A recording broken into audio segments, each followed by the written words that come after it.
Miss Susan Barger. Please go ahead, Susan. Hi, everyone. We're doing this deaccessioning webinar, which people have asked for a long time, so I'm really happy that we can do it. And I just want to tell you what's coming up. Our last webinar for the year is in 2 weeks from today, and it's about collections care during seasonal special events. So you can register for that online, and we hope to see a lot of you there. If you have questions about collections care, you can always go to the Connecting to Collections Care Community Forum, which is on our website. In order to post a question, you need to be a registered member, but otherwise you can read the answers and look at questions, and please take advantage of that. The website is Connecting to Collections. Oh, I'm sorry, I have the wrong, I have an incomplete website address here, but it's connectingtocollections.org. You can like us on Facebook, you can follow us on Twitter. And if you need to contact us, you can always contact me at this email address. And so without further ado, I'm going to turn you over to I'm going to turn you over to John Simmons, who is the principal at Museologica in Bellefonte, Pennsylvania, and has written a wonderful book called Things Great and Small. So, John, take it away. Well, thank you very much. The practice of deaccessioning is really as old as the practice of collecting. Nevertheless, legal and ethical considerations have made it one of the more controversial practices in museums today. And as we'll discuss during this webinar, deaccessioning objects from a collection is usually legal, but may not always be ethical, and it is in that gap that most of the controversies lie. So let's start out with a participant poll. Let's see. There we go. What kind of collection do you work in? And we've divided this up. We've given you a few answers like art, history, historic site, or science. But if you could fill this poll out, this will give us a better idea of who our audience is. And I believe you should all be able to see the poll up for right now. So, what is deaccessioning? Let's say, there we go. Okay. So is the poll is going all right, I presume? Okay. So what is deaccessioning? Deaccessioning is the opposite of accessioning. It is the permanent removal of an object from the museum's collection. Only objects that have been accessioned into a collection, of course, can be deaccessioned. So the first control over deaccessioning is a good accessioning policy and a good collection plan. If you have a good accession policy and a good collecting plan, you will minimize the need for any deaccessioning that's going to take place in the future. Disposal is what happens to the object after deaccessioning. It's how you get rid of the object. And this may mean that you sell the object to another nonprofit museum or you trade it to them. The object may be destroyed. It's important to remember that disposal can also be a very sticky ethical issue, but these are really two separate things. Deaccessioning and disposal, although they are linked, they are separate in terms of policy. A bit of historical perspective. Although museums have removed objects from their collections for hundreds of years, for as long as there have been museums, the word deaccessioning itself is fairly new. It first appeared in print in the early 1970s, and attitudes and perceptions of deaccessioning have changed greatly over the years. It has not always been consistent. In 1927, the executive secretary of the American Association of Museums, Lawrence Vail Coleman, wrote that in relation to accessioning policy, On occasion, worthless material may be accepted and later thrown away rather than give offense by refusing it. And of course, no museum would operate that way today. We're a lot more careful about the things that we do take in.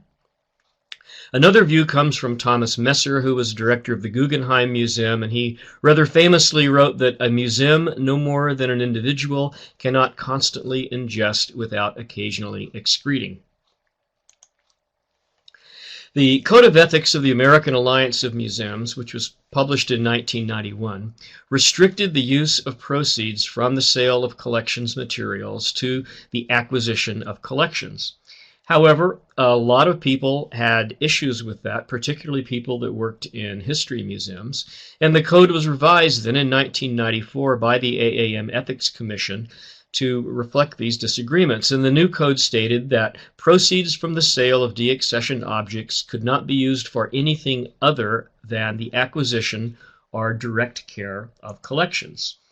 And very cleverly, the Ethics Commission did not define what they meant by direct care of collections, which has been fiercely debated ever since. Does direct care of collections include, for example, hiring a conservator? Or what about fixing a leak in the roof in collection storage? Or what about building a new exhibit gallery that is up to current environmental standards? In May 2015, the AAM formed a direct care task force that is now gathering data from the community and opinions on the subject, and they hope to give us a better definition of what constitutes direct care of collections. So this brings us to another participant poll, which is, what do you think constitutes direct care of collections? In terms of using the proceeds of a deaccessioned object, what do you think is legitimate use? So do we have that poll up? There we go. I put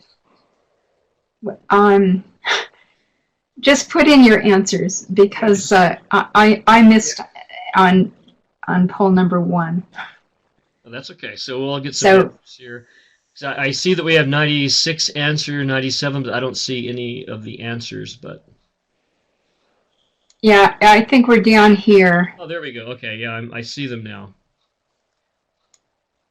So there seems to be quite a divergence of opinion, which is not surprising. And this is one of the issues that the AAM committee is now working with, is trying to determine what constitutes direct care. And of course, this will be different depending on the kind of museum you work in and what your collection is like and how you use your collection. And this, of course, is one of the problems.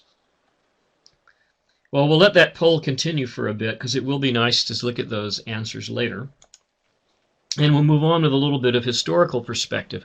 There are many cultural differences in attitudes towards deaccessioning. In general, European museums have been more reluctant to deaccession than museums in the United States, although recent economic problems have forced more European museums to deaccession and sell some objects from their collections. And when I teach museum studies in Latin America, I've discovered that my students there are usually horrified at the very idea of deaccessioning. They're appalled that any object would ever be removed from a museum collection, but it's worth noting their collections tend to be a lot smaller. They have a lot fewer objects.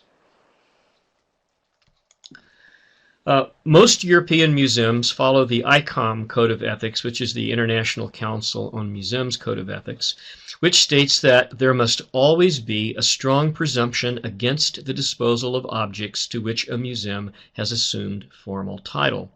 And by contrast, the American Alliance of Museums Code of Ethics states that museums must remain free to improve their collections through selective disposal and intentionally to sacrifice objects for well-considered purposes. So there's some serious differences in the field depending on where you're located and, as I said, what kind of museum. I Googled the word deaccession recently, and I got 49,700 hits in less than half a second, which is an indication of how much the word has been in the news lately. A lot of the hits that I found were links to deaccessioning policies in different museums, which alone is interesting. If you're looking for policy examples, you might try just Googling deaccessioning and follow those links. A smaller number were links to articles about deaccessioning, but by far the overwhelming majority were links to newspaper stories or other media stories about controversial deaccessioning. And almost all of the stories were about art museums. So you may wonder, what is it with art museums? I think this is generally because individual works of art have higher monetary value than do other museum objects, and hence they attract more controversy. Most other museum deaccessions tend to fly under the radar of the press, and please note I am not saying that art has greater value than other museum objects. What I'm saying is that in general, works of art have a higher fair market value than most other objects, and for that reason they attract attention. So what are the reasons and the context for deaccessioning? There are many reasons that museums need to deaccession objects from their collection. Deaccessioning should be thought of as a critical tool for use in managing a collection because collections are dynamic, they are not static. They grow and they change over time as museums do, so collections have to be periodically reviewed and occasionally have to be revised. Taking proper care of your collection does mean not spending your limited collection care resources on objects that do not help you accomplish your museum's mission. It's also worth noting that museums are legally and ethically accountable for the acquisition, conservation, and management of their collections, and deaccessioning is part of this management. In a 1987 article, Stephen Weil made 3 important points regarding deaccessioning decisions. He's pointed out that the retention of each and every object in a collection involves an ongoing expense for the museum, because you have a lot of care and management cost with collections. Deaccessioning may generate funds that can be used to acquire other objects that are more critical in the mission and in the collecting plan. And deaccessioning an object to another museum, particularly to a peer institution, may in fact better serve the museum community, the discipline, or the object itself, because you may deaccession something to a museum that will make better use of it than you are doing. Among the reasons that museums may wish to deaccession objects are a few that we'll mention here. One is safety. The object may be unsafe to maintain in the collection. It may be too expensive to store safely or to exhibit safely. An example is that an object may have become dangerous for people to be around due to chemical or physical deterioration because it's a source of, for example, radiation or possibly contains friable asbestos. The reasons may be monetary. Some museums choose to deaccession objects in order to gain money from their sale, and we'll discuss this point further, but for now I'll just point out that ethically, the proceeds from deaccessioning should only be used for the acquisition of more objects or for the direct care of the collection, and deaccessioning of objects should never be used to cover budget shortfalls. Deaccessioning may take place to improve the collection. So objects may be deaccessioned as part of a process to refine or to upgrade or to focus the collection of the museum, or due to the recognition that an object or a specimen may be better off in another institution. They may be objects the museum will never use, including duplicates, copies, substandard objects, or objects that have deteriorated to the point where their value has been lost. You may deaccession in order to serve the academic discipline better. So a museum may deaccession objects for exchange, trade, or as a gift to a sister institution in a way that helps all the museums involved improve their collections. In some academic disciplines, duplicates are exchanged on purpose to improve access and use. This is a very common practice in herbariums and many natural history museums, and also common in some other disciplines. You may need to deaccession objects for reasons of repatriation and restitution. So it may take place as part of the process of returning objects to their rightful owners. This may include objects that are stolen, objects that were acquired or imported illegally, Nazi-era artworks. It may include objects that are covered by NAGPRA, by the Native American Graves Protection and Repatriation Act, for example. A museum may wish to deaccession something that was accepted as part of a large accession but is not within the scope of the museum. And of course, if you have a really good accessioning policy, that shouldn't happen, although it does. So these may be things the museum shouldn't have in the first place, or the scope of the collection may change to the point where some things are no longer relevant.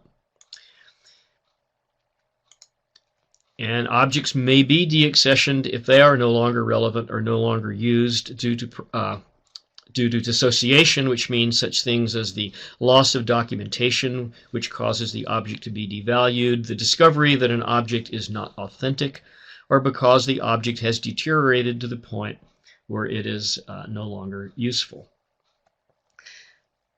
Museums may also deaccession objects they can no longer afford to store, afford to protect because security costs are very high, afford to preserve. Some objects are just too expensive to keep due to the required housing or to meet safety issues, or because they are in great need of conservation work. So I'd like to do another participant poll at this point. And this is going to be a very interesting question. Who owns your museum, your collections in your museum? Because you can't deaccession things you don't own. I once heard a registrar say that she needed to accession a found in collections object in order to deaccession it. Well, no, you don't need to do that. If you don't own it, it can't be deaccessioned. You can just get rid of it. But there's an interesting issue here about who owns the things in your collection. See if I can take a look here at some of these answers. The public, public trust, the state, government, the American people, the city, the association. We're getting some pretty good answers. Our university. And of course, this is another one of those questions that has many answers to it. But you do need to figure out who owns your collections, and the best place to start is to figure out who owns your museum. If you recall the recent controversy in Detroit over the sale of the collection of the Detroit Institute of Arts, this is a good example. When the city of Detroit recently contemplated declaring bankruptcy, some of the creditors and some of the city officials wanted to sell the collection of the art museum in order to pay off some of the city's debts.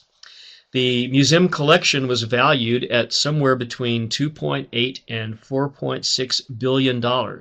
So this sale could have happened because, as it turns out, the city owned the collections, not the museum. The museum just exhibited them. And so this can be a serious issue. So, who owns your collection? If your museum is organized as a trust with a board of directors, in all probability the museum owns the collections, and the board is empowered by law to make acquisition and deaccessioning decisions. However, if your museum is part of a city, county, or state government, or is owned by a college or university, that entity is most likely the owner of the collection, not the museum. And this is the situation that has led to many of the recent deaccessioning controversies. And if we have time at the end, we will talk about a few of those controversies. Question I get often asked is, what federal and state laws address deaccessioning? In general, there are no state or federal laws that prohibit the sale of objects from a museum collection or that restrict the use of proceeds from the sale of museum collections. In other words, it is perfectly legal for a museum to deaccession and dispose of objects from its collection in the normal course of managing the institution. Now, there are a few exceptions. These exceptions include such things as restrictions put on things by the donors, the museum's nonprofit status or trust obligations, or the museum's organizational bylaws, constitution, policies, and mission.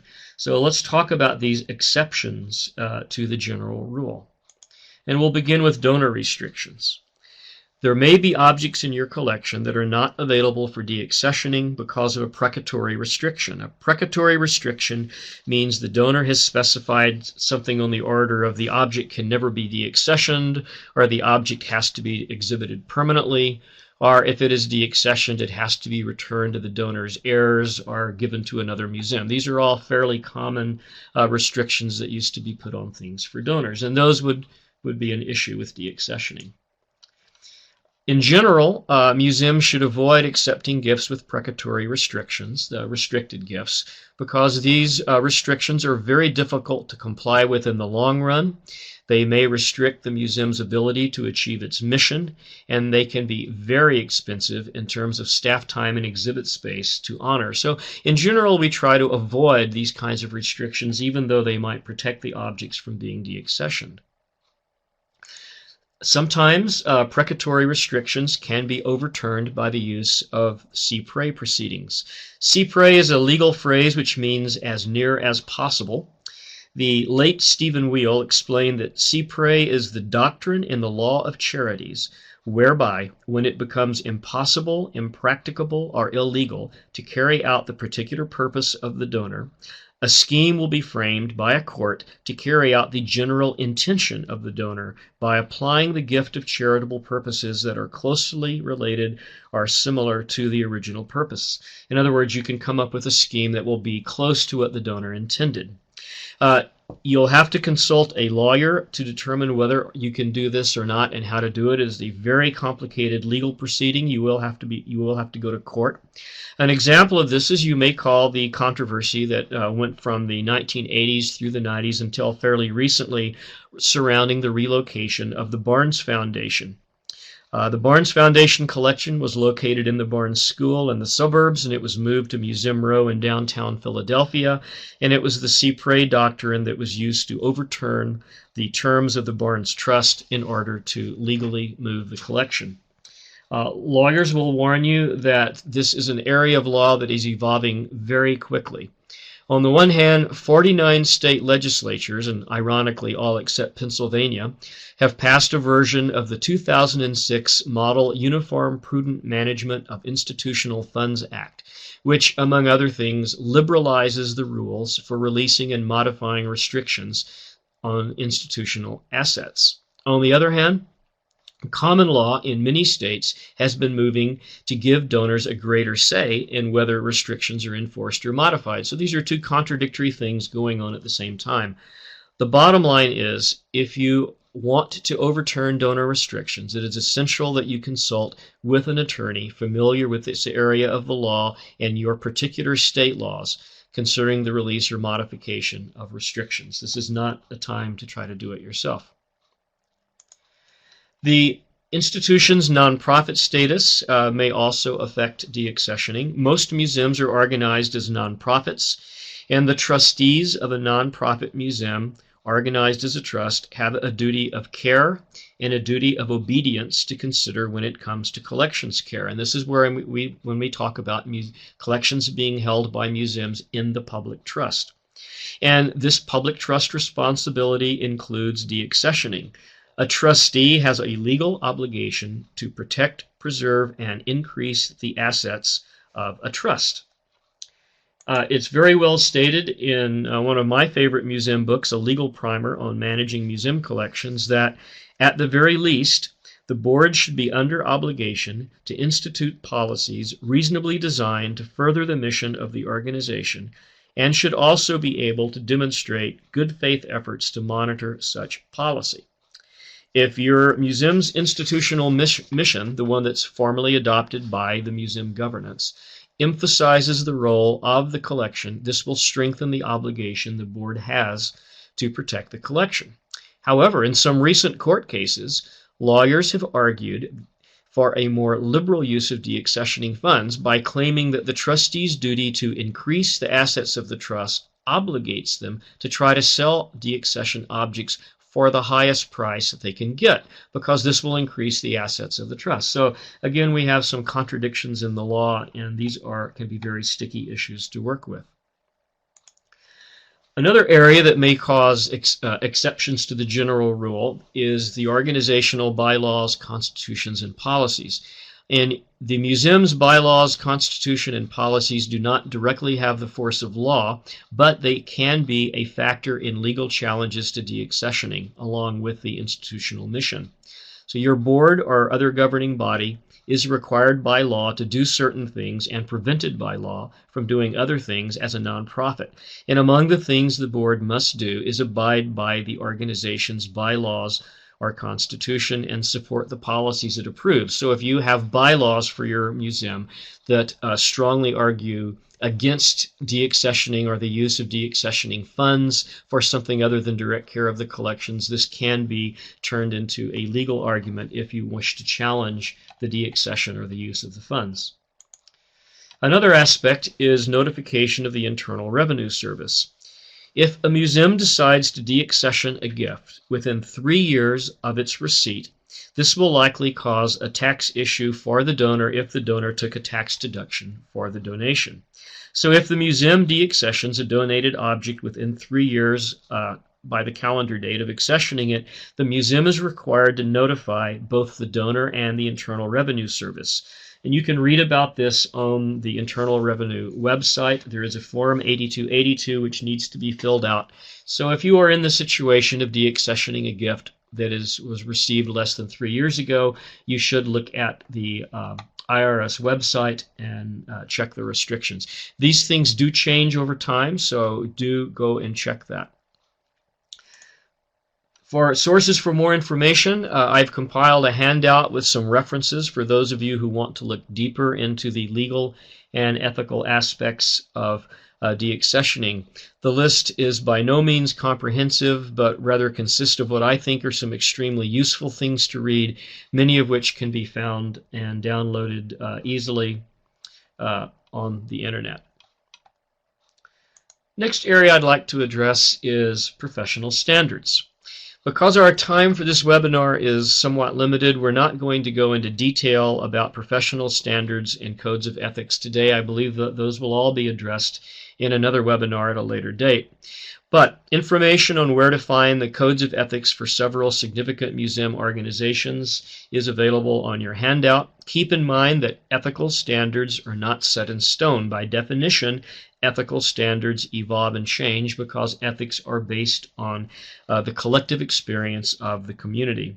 And also keep in mind that there are differences in ethical standards among different types of museums, which reflects the different collections and how the collections are used. And an example of that is that science museums are generally more inclined to deaccession specimens than, for instance, art museums are to deaccession art. We will, however, consider a few ethical aspects of deaccessioning that relate to making the decisions that we make in museums. And one of these is, should we keep the objects that we deaccession in the public domain?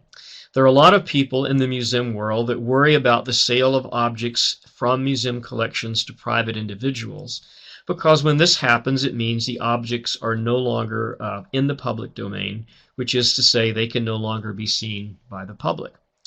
In 2003, the AAM started a collections exchange center to give museums a place where they could list objects that they were going to deaccession so that other museums could try to acquire them. And this was a very well-intended effort, but unfortunately it received very little support from the community, and ultimately AAM dropped it because it was so poorly used. One issue is that to place the object in another museum may well mean that it has to be either given away or traded or sold for less than fair market value, which, as I mentioned earlier, can be interpreted as an abrogation of the duty of the board, because the board should try to maximize the proceeds for an object so they can then better support the museum, and one would hope sell fewer objects. Or should they? This is a very interesting ethical point, and I think you can make a strong argument both ways on this. I don't think we have come to a community consensus yet. Now, one way to allow other museums to have a chance to acquire things is to, when you deaccession things, allow other nonprofits to bid first, and only after other nonprofits have had a fair chance to acquire the objects, send them to public auction. And this has been done at a number of institutions. In part, this depends on your reasons for deaccessioning, and also depends on how much you want to gain from the deaccession. There is a credibility issue, and we must always keep in mind the need for museums as public institutions to be transparent as possible in their operations. The same legal regulations that allow museums to operate as nonprofit institutions also require museums to maintain their collections in the public trust for their audiences. And although the concept of the public trust has been attacked by some lawyers recently, it's important to remember that even when museums are not technically organized as trust under the applicable laws, the courts have generally found them to be operating as trust and have treated them in that way. Public trust is one of those controversial issues that lawyers can argue either way in court. Another factor is why the object needs to be deaccessioned. Is it being deaccessioned as part of a management of the collection, or is it being deaccessioned for the money that its sale is going to bring in? In most of the controversial cases, the deaccessioning was presented as an emergency measure, usually couched in the phrases of, if we don't do this, then the museum is going to close down, the museum is going to go broke. Well, if a museum is so poorly managed by its board and its director that it's accumulated a massive debt, you have to wonder what good will deaccessioning and sale of these objects do. You have to remember that the public are the beneficiaries of the trust that allows the museum to operate. So what guarantee does the public have that the museum is going to be better managed once the immediate financial crisis is over? When a for-profit organization faces a financial crisis, the sale of part of its assets is essentially a matter of a business judgment. But when a nonprofit faces this crisis, the sale of its assets, as in the case of a museum, can mean a disposal of part of its very reason for being. And this is a very good quote, again taken from Malaro and DeAngelis's legal primer on managing museum collections. For-profit organizations can treat their collections as financial assets. In a nonprofit, that you do not do that because your assets are held in the public trust.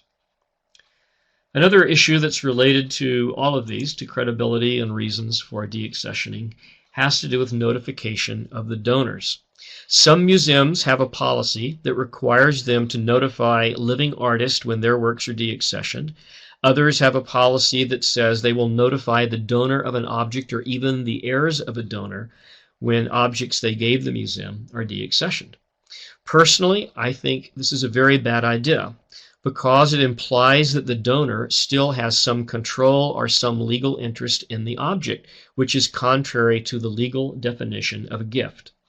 Once a gift is made, the original owner has no more claim on that object than any other person. But if you have this clause that says you will notify the donor when that object is deaccessioned, that implies that the gift is not complete because you're giving the donor special interest.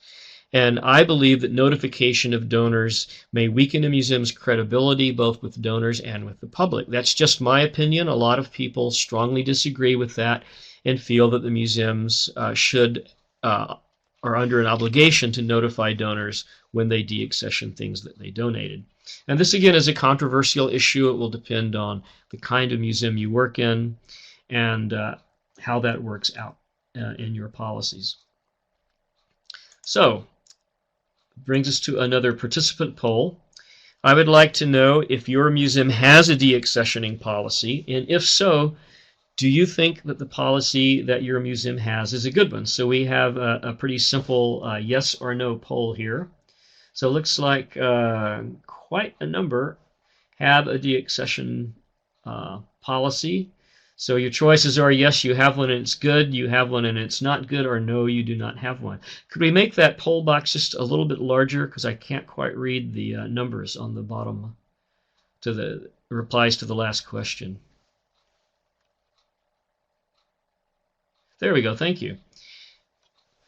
So it looks like overwhelmingly people do have a deaccessioning policy and they are happy with it. That's very good. Okay, so very interesting. It's more people than I expected do have a deaccessioning policy, and fortunately very few of those are unhappy with their policy. So As I mentioned at the beginning of this webinar, the best way to avoid deaccession is to have a good accessioning policy and a good collections plan.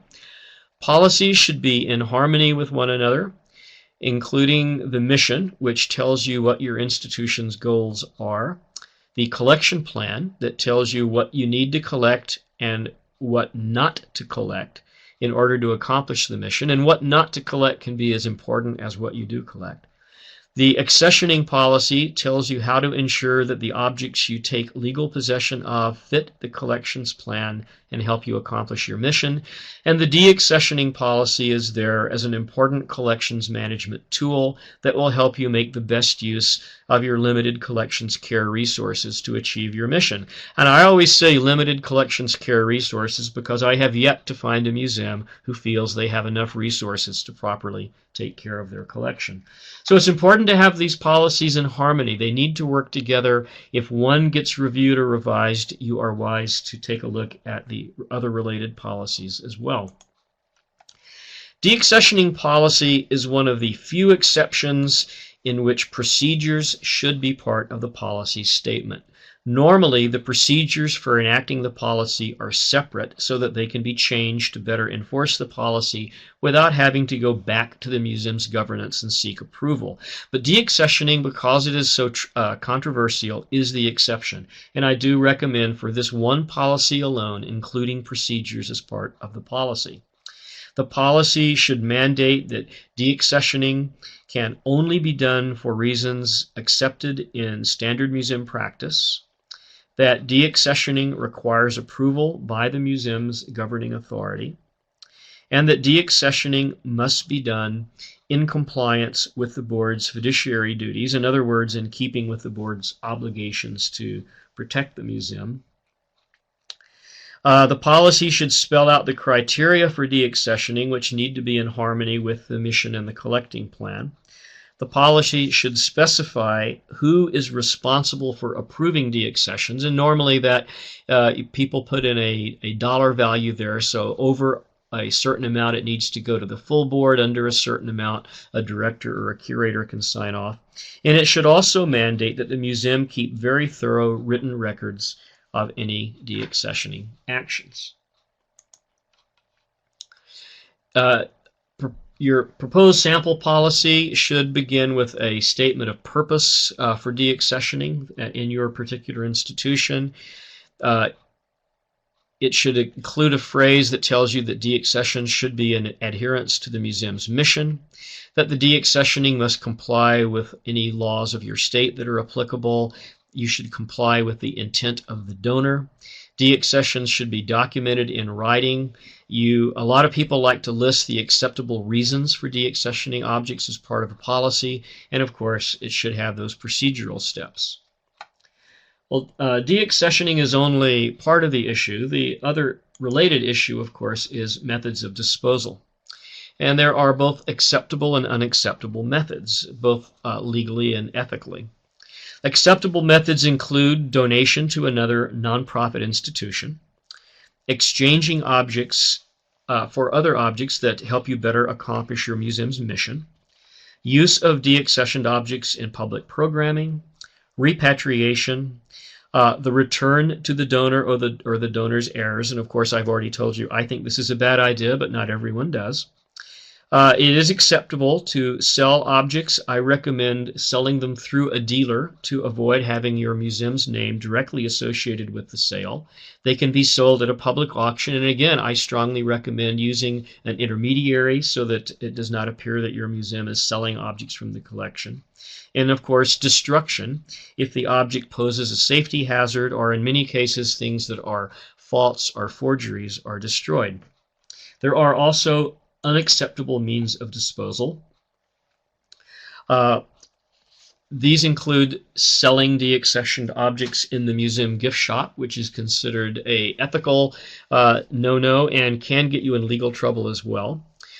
Gift or sale of deaccessioned objects to a staff member or a board member, and simply tossing it in the dumpster, I think, is a very bad idea. If an object is dumpster worthy, it should be destroyed. Otherwise, you can have really bad public relations things bounce back on you. I once worked with a museum that was getting rid of some old signage and some objects which had never been accessioned. They had a massive amount of these to do, so they did use a dumpster behind the institution, and everything that they got rid of was really trash. But dumpster divers in the city found the things, pulled them out, and then went after the museum and the local newspaper, accusing them of throwing away donated objects. And of course, the museum was then put in the awkward position of having to defend itself and explain that they weren't throwing away things that were donated. And this generated a lot of needless bad publicity for the institution. So I think we're doing all right on time. Let's talk about a few controversies before we turn to questions.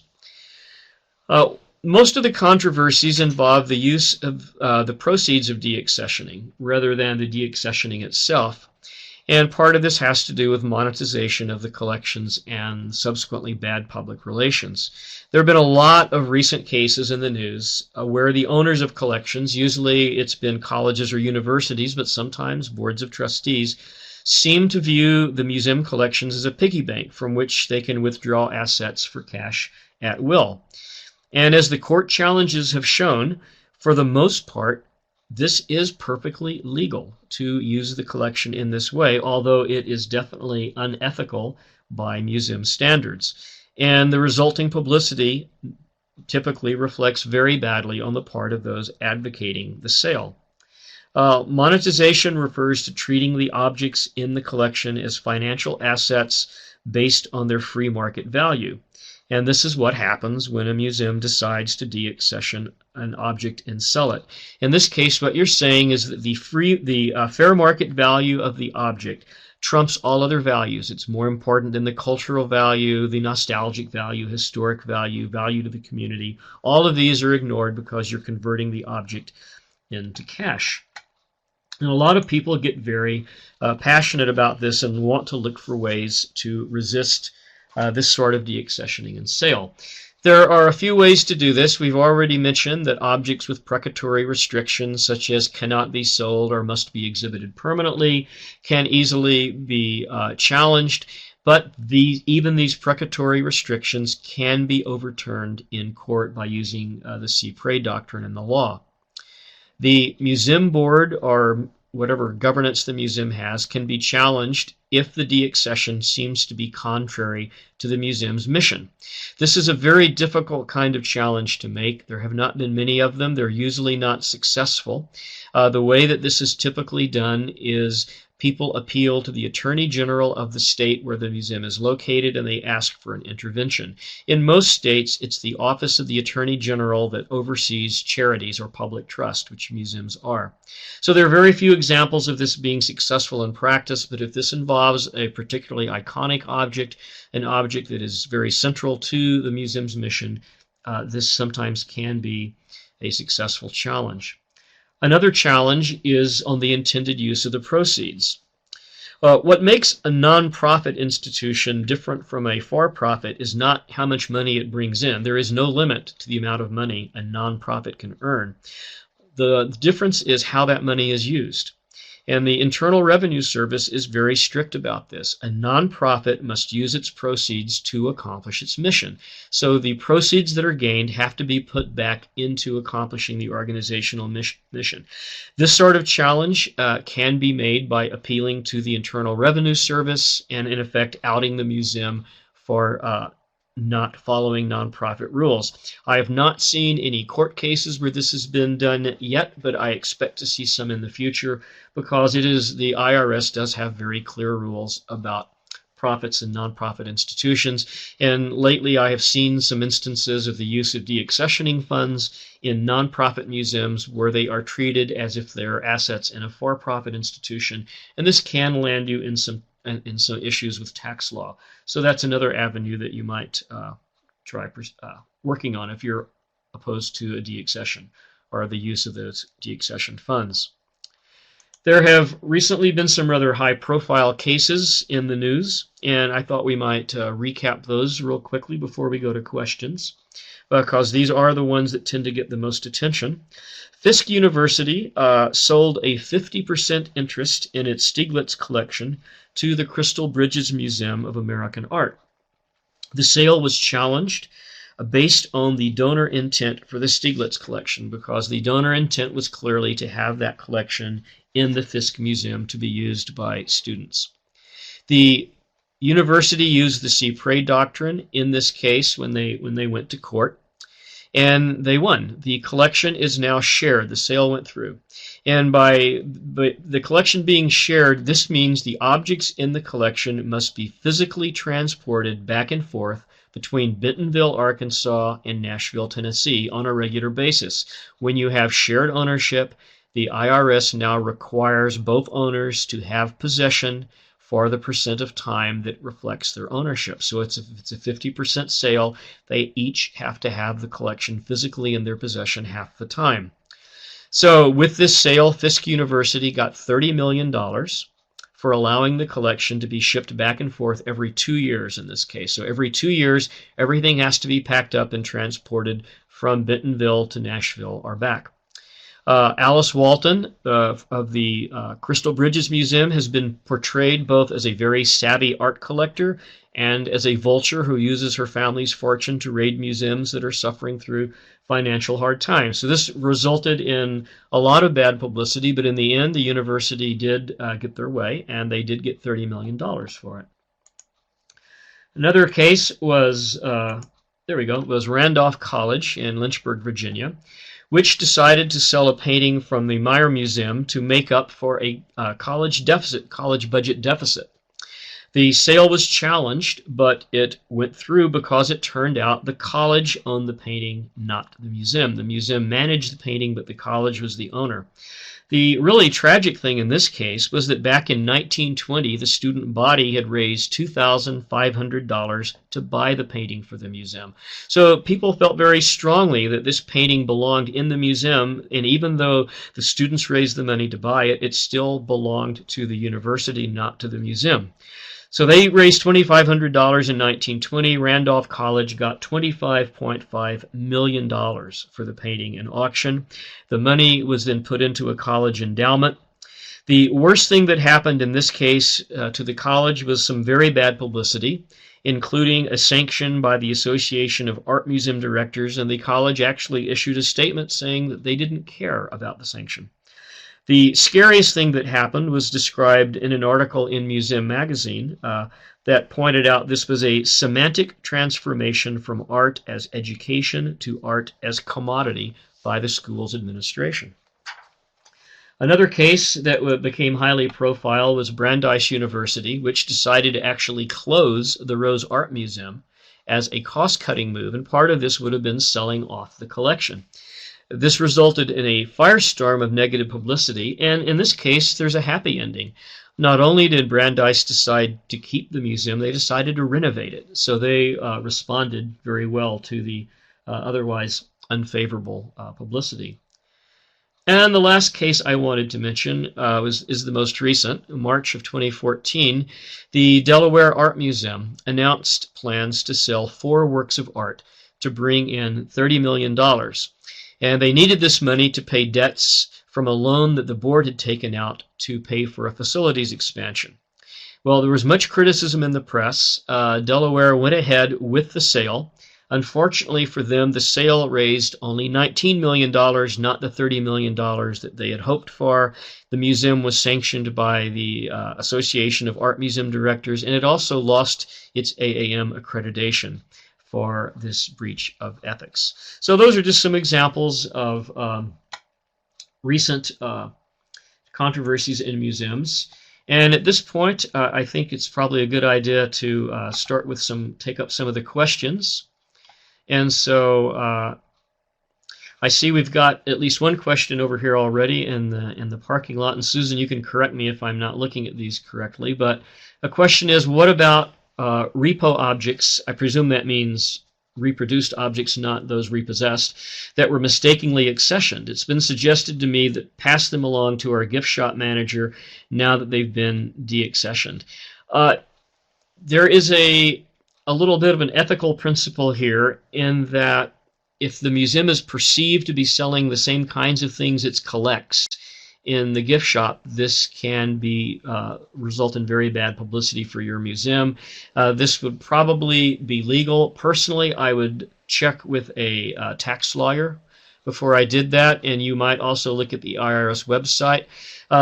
IRS has a say in what you sell in your museum gift shop. Not everyone's aware of this, but you are, as a nonprofit, you are limited to selling objects that relate to the mission of your museum. There, you may recall many years ago, I think it was the Museum of Modern Art did a big Monet exhibit, and they were selling like Monet baseballs, which is of course just a baseball with a Monet painting on it. And this was called into question. Some museums that opened up satellite gift shops off-site were shut down by the IRS because this was considered acting like a for-profit, hiding behind nonprofit status. So I would check with that. What about collection? What about collections without museums or boards? Well, the collection is owned by someone, and in that case, you need to look at who owns that collection and how is it organized. Is it, in fact, part of a nonprofit organization in some way, or is it organized as a for-profit? Let's see. I think I can scroll up. Go ahead. John, just let me tell people again, all of the recording, the PowerPoint slides, and the handouts will be posted on the Connecting to Collections Care website probably by Monday. So you can look for all those things there. We can work back. We'll go back up to the top of the questions. So okay. There you while go. You're I see I have one about everyone's favorite, FIC, found in collections objects. Found in collections objects can be tricky. They, of course, can only be deaccessioned if they have been accessioned. The trick is finding out whether you are the actual owner of the object or not. Generally speaking, a found in collections object means that it has no catalog number, no accession number, nothing associated with it like that. If it was me, I would want to do a very thorough analysis of my records to make sure the object had never been accessioned, but at that point it doesn't have to be deaccessioned because you have not formally taken ownership of it, and the museum would be free ethically to go ahead and sell it. You do want to make sure, though, that you do not have an easily identifiable owner. There are a number of states that have laws now that regulate found in collections objects. These are often referred to as old loans laws. I think 30-something states, there is a list in the most recent issue of museum registration methods. And your state law can help. If you're in a state that does not have state laws governing this, you can fall back on common law, which is common court practice, and deal with it in that way. So do we need to go back up to the top of the questions, you said? We're at the top. You can see that there's a question from Lori Benson. What do you think of deaccessioning to fund salaries?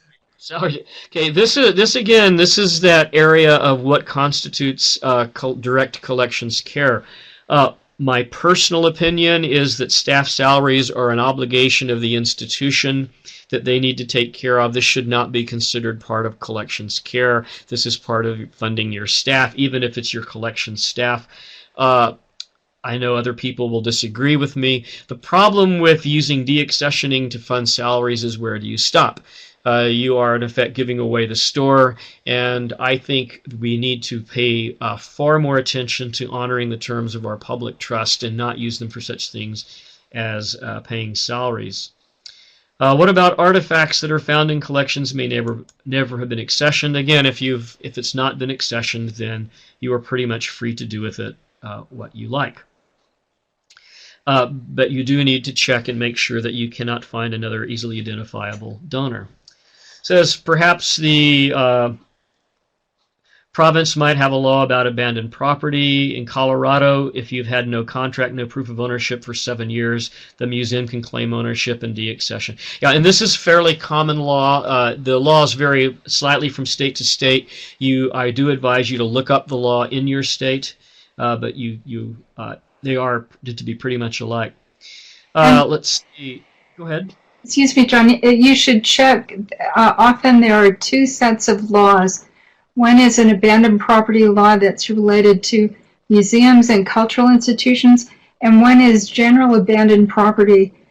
I know in New Mexico we have those two sets of laws, and one applies to cultural objects, and the other applies to, somebody abandons a couch in an apartment. Yeah, that's a very good point, Susan, because those terms of ownership are very different. So you do want to make that distinction. Okay, and this person would like to second the question about using funds to pay staff salaries. And you can argue that, as I said, either way. My personal opinion is that would not be a good use, but we're really going to have to wait for the commission organized by AAM to come up with their conclusions. If you're interested, I believe you can contact them through the AAM website and weigh in. Let's see, we're not allowed to earmark sales of specific items or collections for specific departments. It all goes into the general fund. So this often hamstrings us even when trying to deaccession something completely out of our scope. I presume that means that the funds that you would gain are not being applied to direct collections care, but going into a general fund from which collections care might be taken out. And again, that is legal, but I would find that unethical. Let's see. What about contractors that are needed for something that's pretty much undeniably direct collections care, extra conservators needed after a flood? I would find that to be an exception. I think that would be direct collections care when you're dealing with an emergency situation. But you might also think about balancing that need versus what is it you're deaccessioning. Are you deaccessioning something that you didn't really need? Are you deaccessioning something because it's worth a lot of money and this will pay that bill? And have you exhausted all other possibilities for finding financial assistance to deal with your emergency? Are there standards or best practices for online auction sales of deaccessioned objects? I've not seen anything written out. I know AAMD has some guidelines. One thing I worry about is the association of the institutional name with those sales. The fact that an object was once owned by a museum can affect its price. It usually makes the price go up. It can give the impression that your institution is selling off the collection when it's not and can hurt you with donors. But as a general guideline, I would look for a reputable auction house and I would work through an agent. Even though this will diminish your profits because you will have to pay a percentage to the agent, this will kind of give you a shield. And I've seen a couple of situations where museums did a perfectly ordinary, routine deaccession and then turned to sell the things, and for whatever reason the museum's name got associated with the sale. In one case it was on eBay, in another case at an auction, and it became this object from the such and such museum, and had very bad feedback for the museum. Let's see. Does anyone have experience using eBay as a method of removal? I believe this question was posted the other day on the registrar's list as well. I have known museums that used eBay, but never under the museum's name. Again, I think this probably is a reasonable way to sell things, but again, I would work through an agent. And you can have a staff member do this, or you can there are eBay agents who will sell things for you, who will handle the bid process and all of that. What do you do if other curators have deaccessioned items on paper but instead kept them physically in the collection? Well, that's an interesting one. If I would question why you're spending money to keep the things in the collection if they're deaccessioned. If they were legitimately deaccessioned by the curator, I would insist that those be removed. Either they're deaccessioned or they're not. If the curator's keeping them around because they're still useful, as, for instance, teaching objects or training objects, then make sure that they are marked in that way and not considered part of the collection. That could be very confusing if you deaccession things and keep them. What if you don't know who the donor is, but the item is found in collections object? That's fairly common. You, by English common law and by most of the state laws, you do have to make a good faith effort to determine the donor. And these standards vary law by law. This may require taking out a classified ad in some way. It may require a waiting period, may require you to do a thorough check of your records, but there is a point where you can say you have made a good faith effort to find a donor and have not found one, and therefore you can get rid of it. See, interesting point about not notifying the donor. What if the donor wants to try to get it back? We know that will be problematic. In some instances, museums will notify the donor or the donor's family that the object has been deaccessioned and is going up on public auction, and they have the same opportunity at that point as any member of the public to try to get the object back. I think, although this sounds very noble that you're letting the donor know, I still go back to the issue of that affects the status of the gift. If it was a gift, it was a gift. A gift is free and clear. And if you have a policy that allows donors to control a gift after they make the gift, you never really do receive the gift. The donor is always there in control. What if the donor comes in and says, well, I gave you that object 10 years ago. I want you to exhibit it now, permanently. And that wasn't a precatory restriction at the time, but that's a donor's desire.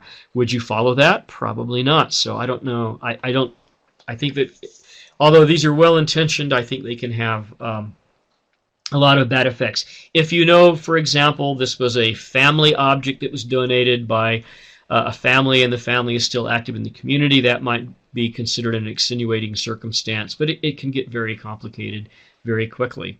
And you also don't know what will happen. What if you notify a donor that you're going to deaccession the object, give it to the donor turns around and sells it?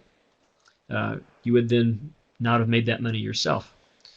Let's see, I don't know if it's different for a living history village. Sometimes natural science collections will deaccession things, but retain them to hand out to kids or put in teaching collections. I think this is common in all museums, that objects from the collection that are not considered suitable for the permanent collection do get used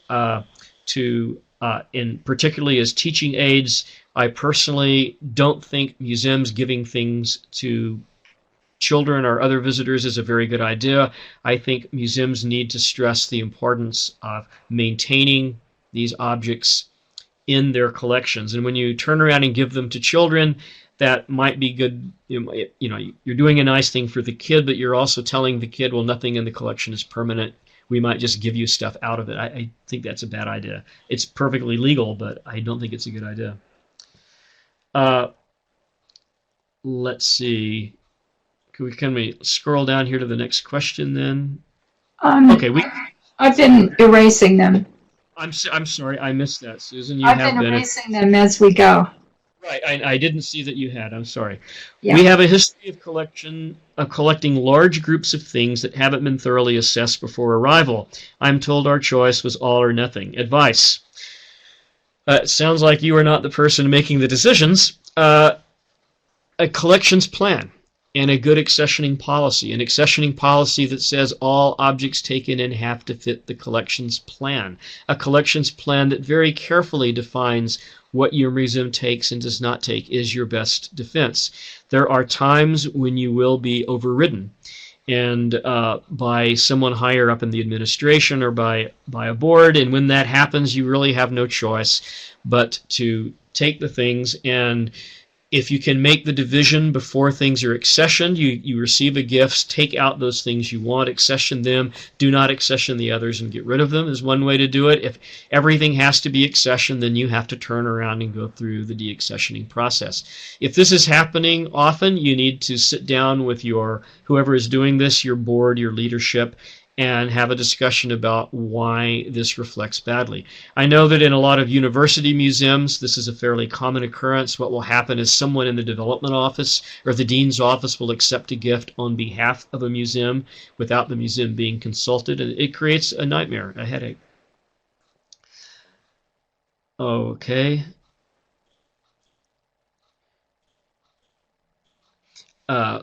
How is it handled if the donor took some kind of tax write-off? And if the donor took a tax benefit from the donation and it was within within 3 years, you would need to fill out the form with IRS and notify the donor.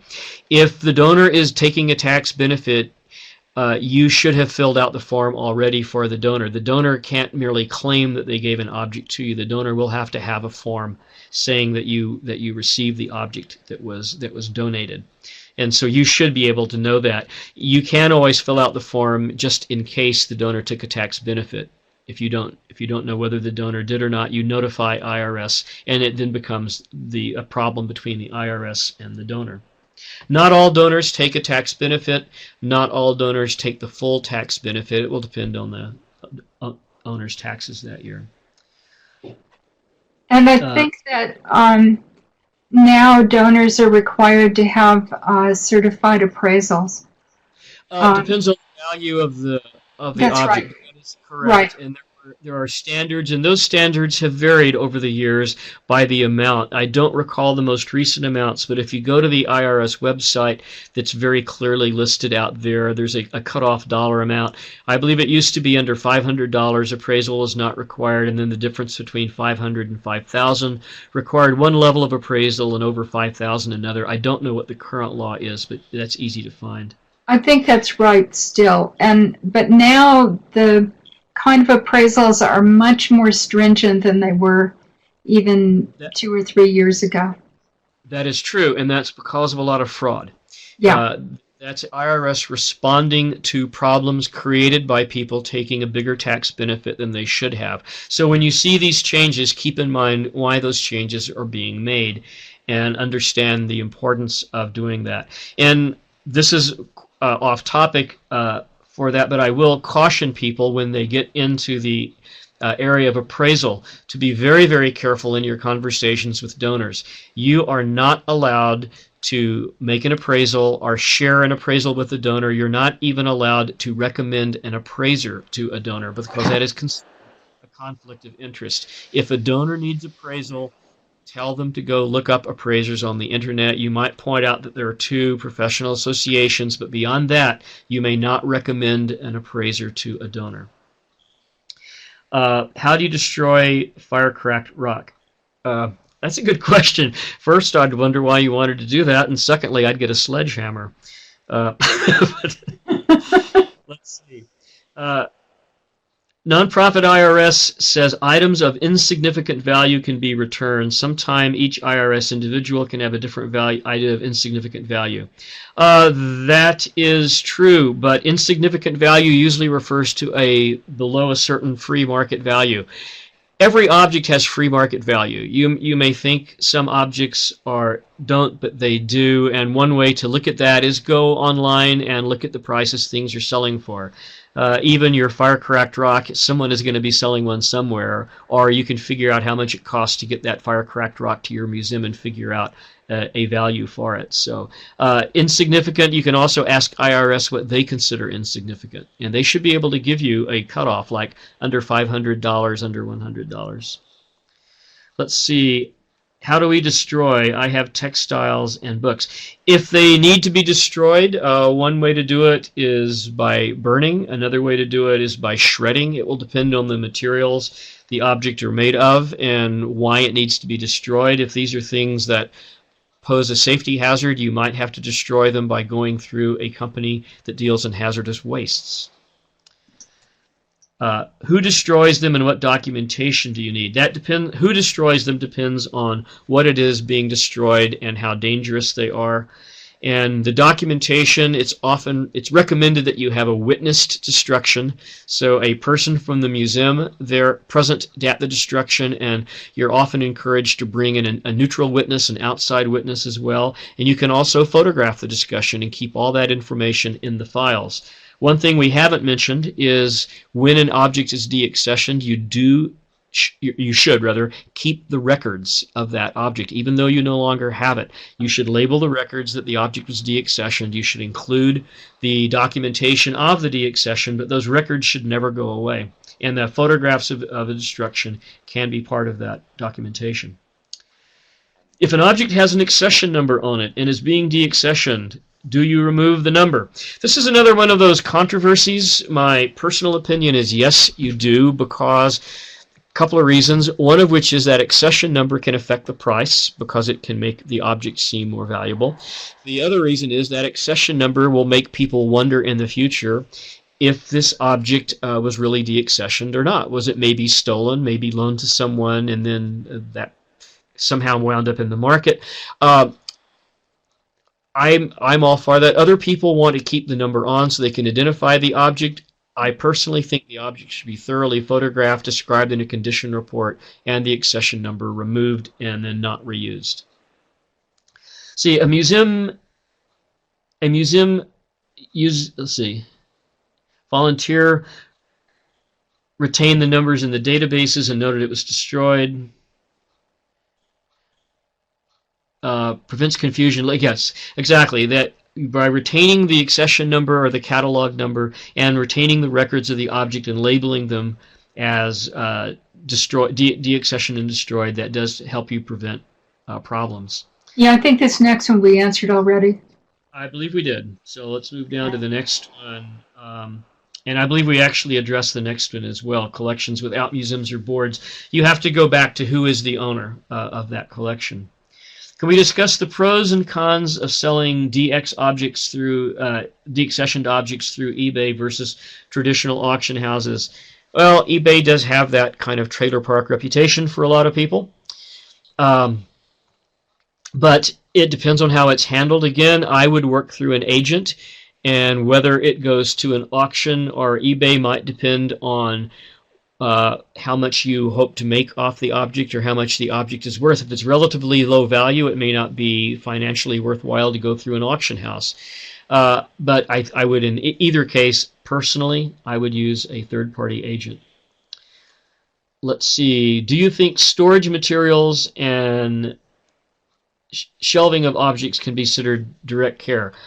Yes, I would think that would be direct care because those are providing supports and storage furniture that will help you take better care of the objects in the future. I would certainly include those. Okay, we have a strange collection, large signs from which pieces have broken off. Think light bulbs and neon bulbs. I have boxes of bulbs I would love to make part of the education collection, but I'm nervous since they're part of accessioned signs.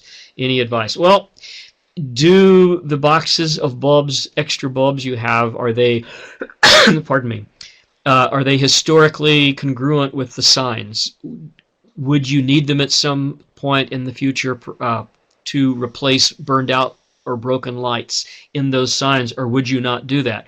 If the boxes of light bulbs are always going to be just that, boxes of extra light bulbs, then I would go ahead and deaccession boxes of extra light bulbs you do not need. If you might use them reasonably in making those signs look better for an exhibition, for example, or to restore historical integrity, then that would be a reason to keep them. See, a donation was given with the clause that the institution for their specific use. For their specific use. We're debating whether they meant that it could be deaccessioned and transferred to another local entity. How would you interpret that wording? That's a good question.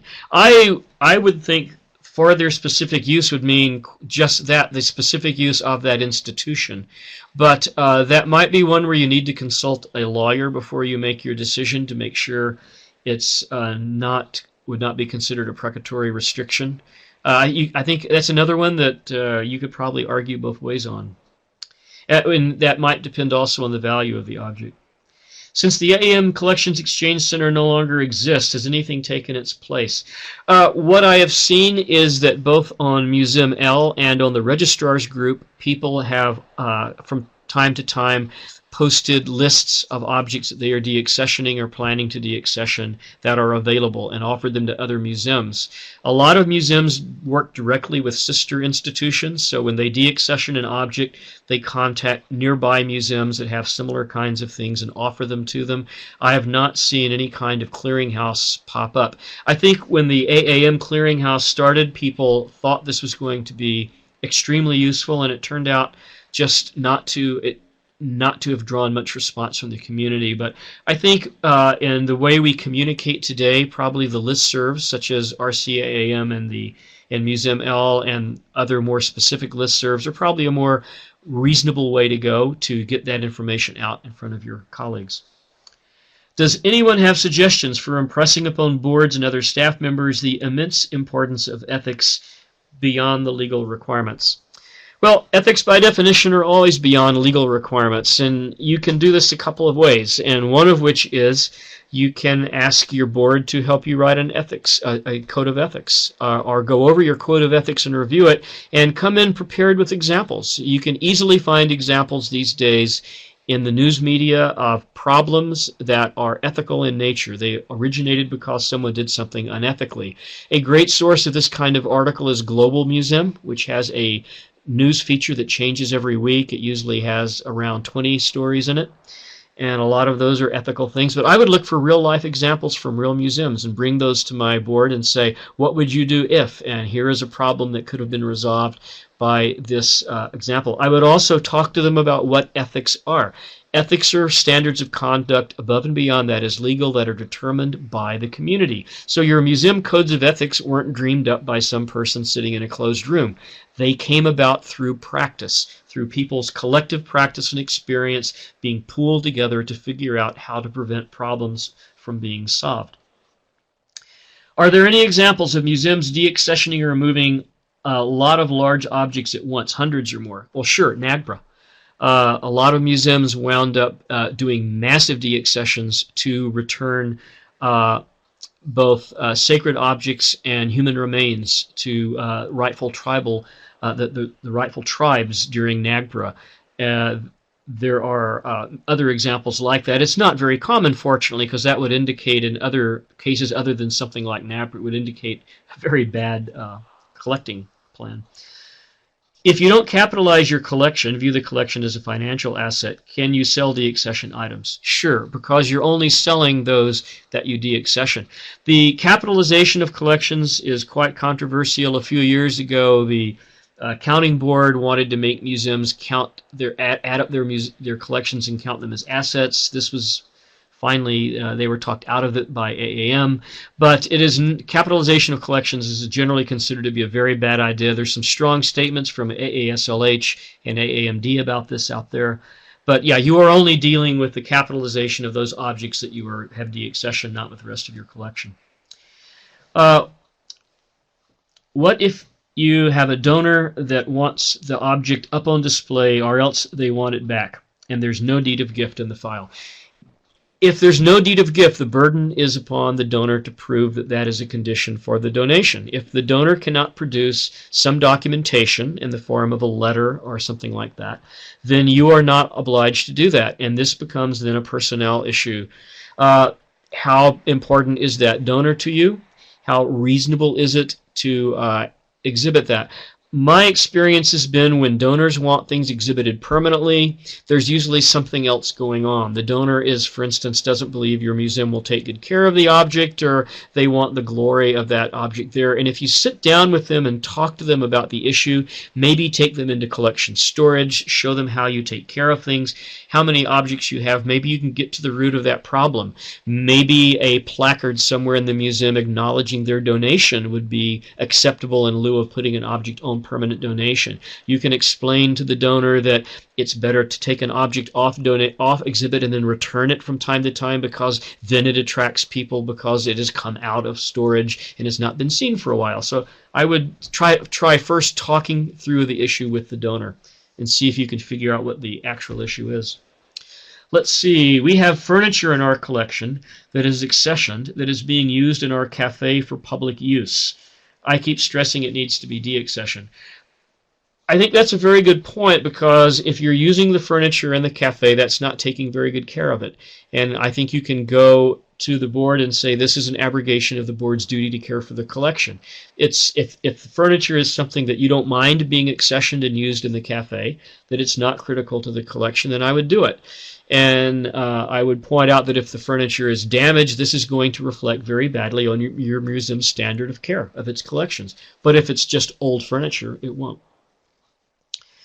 Let's see. What are your thoughts on the Corcoran National Gallery of Art GW University situation? I have a bit of conflict of interest. I have done some a little bit of teaching for a colleague at the Corcoran, and I do not think that is a very happy situation at all. For those of you who don't know, the Corcoran ran into an issue of a debt that the board could not get out of. They were finally taken over by GW, by George Washington University and the National Gallery. Their collection is being divided up. Some is going to the National Gallery. No one is sure what will happen to some of the objects that are more or less permanently in the Corcoran building. But that is perfectly legal. I might point out that no laws have been broken. And it is a most unfortunate case, and this goes back to the management of the Corcoran board. Why did the board allow a debt that size to accumulate? But it's a very sad situation. Let's see. I wonder if some, and I don't want to comment further on that because I do have some close friends involved on both sides of that issue. See, I wonder if some of the deaccession objects can be used for conservators in training. Oh yes, that is quite common. And a lot of places that teach not just conservation, but just teach basic collections care are thrilled to receive objects from museums to use in training students. So if you have objects you think might fall into that category, I would look into what museum studies programs are either in your area or that you would care to support. Contact their director, see if they would like to have those objects. I know that when I teach collection management classes, I usually wind up bringing objects from my own personal collection into the classroom for students to use because the places I teach for generally don't have them available. It would be great if they did.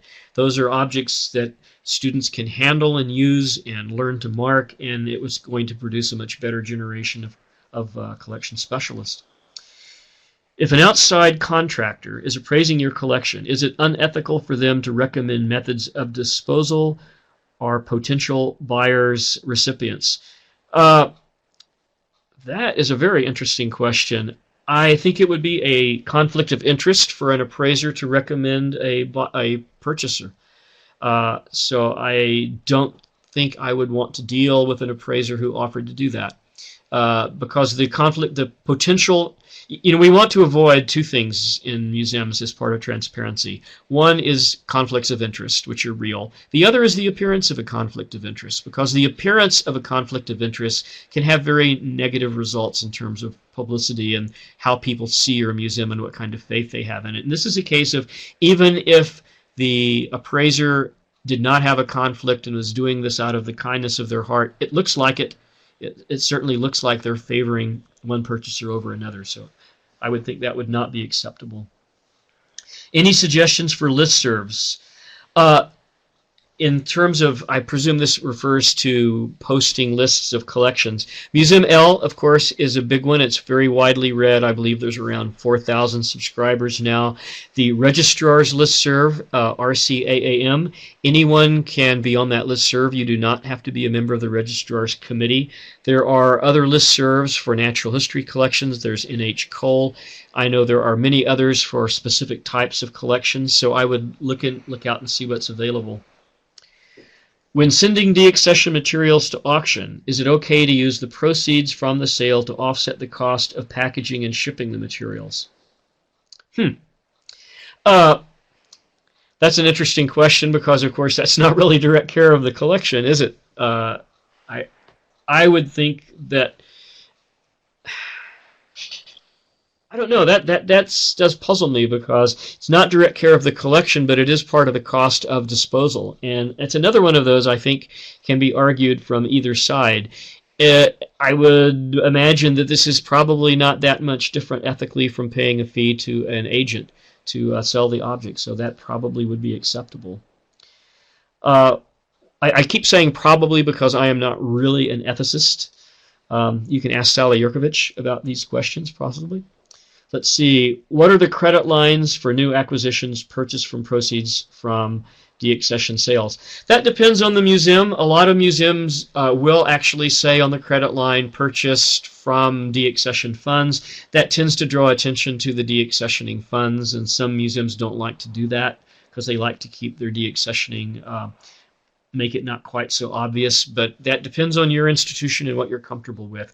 That also can be a way to appease a donor. If you have deaccessioned an object and a donor has complained to you that I gave you that and why'd you get rid of it, offering to give them a credit line on the object or objects that are purchased with those funds can often satisfy that donor and make them realize that their donation, even though deaccessioned, is still serving the museum.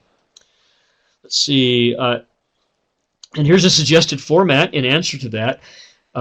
Museum purchase, gift of, name of donor, by exchange. And that is a very nice way to put it. That does not use the word deaccession. The answer back to that is, what if there are 35 names on the original credit line? Well, you're going to wind up with a very long label. Let's see. Is it ethical to convert accessioned objects from the main collection into a new educational collection? Yes, I think it is, because the museum is still using those objects to achieve its mission, but it is recognizing that the standard of collections care will be different once those become an educational collection. And so I think that is perfectly legit to do that. Okay, I think that's all the questions. Tell me that's all the questions, and we still have 6 minutes left. Right. Before we leave you today, I want to remind you that our next webinar is in 2 weeks, and it's about holiday parties in the museum. And please fill out the evaluation. The evaluations are really important, and I study all of them, so please do look at them. And I would like to add, don't forget there are 2 handouts for this session, one on sources of information, and the other is some information from Things Great and Small on deaccessioning policies. And I would like to thank all 297 of you who participated, and a special thanks to Susan Barger and Mike Morneau for their help in making this a very painless webinar for me to present. I couldn't have done it without you, and I really appreciate how easy you've made it. Thank you. There's actually one handout. I combined them both. So you can look for the handout, the PowerPoint presentation, the recordings. I'll probably get them up to you by Monday.